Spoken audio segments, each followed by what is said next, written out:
بسم اللہ الرحمن الرحیم سبح اسم ربک الاعلی الذي خلق فسوى والذي قدر فهدى والذي أخرج المرعى فجعله غثاء أحوى. شروع اللہ کا نام لے کر جو بڑا مہربان نہایت رحم والا ہے.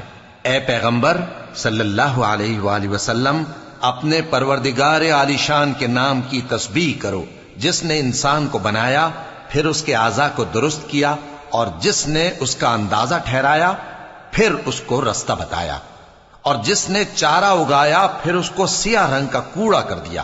سنقرئك فلا تنسى إلا ما شاء الله إنه يعلم الجهر وما يخفى ونيسرك لليسرى فذكر إن نفعت الذكرى. اے نبی صلی اللہ علیہ وآلہ وسلم ہم تمہیں پڑھا دیں گے پھر تم فراموش نہ کرو گے مگر جو اللہ چاہے. وہ کھلی بات کو بھی جانتا ہے اور چھپی کو بھی.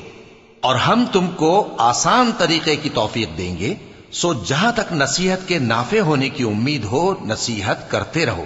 سيذكر من يخشى ويتجنبها الأشقى الذي يصلى النار الكبرى ثم لا يموت فيها ولا يحيا. جو خوف رکھتا ہے وہ تو نصیحت حاصل کرے گا اور بے خوف بدبخت اس سے کترائے گا.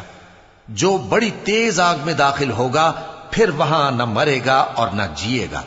قد أفلح من تزكى وذكر اسم ربه فصلى بل تؤثرون الحياة الدنيا والآخرة خير وأبقى إن هذا لفي الصحف الأولى صحف إبراهيم وموسى.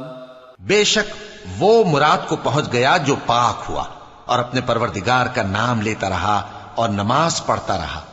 بات یہ ہے کہ تم لوگ تو دنیا کی زندگی کو ترجیح دیتے ہو حالانکہ آخرت بہت بہتر اور ہمیشہ باقی رہنے والی ہے.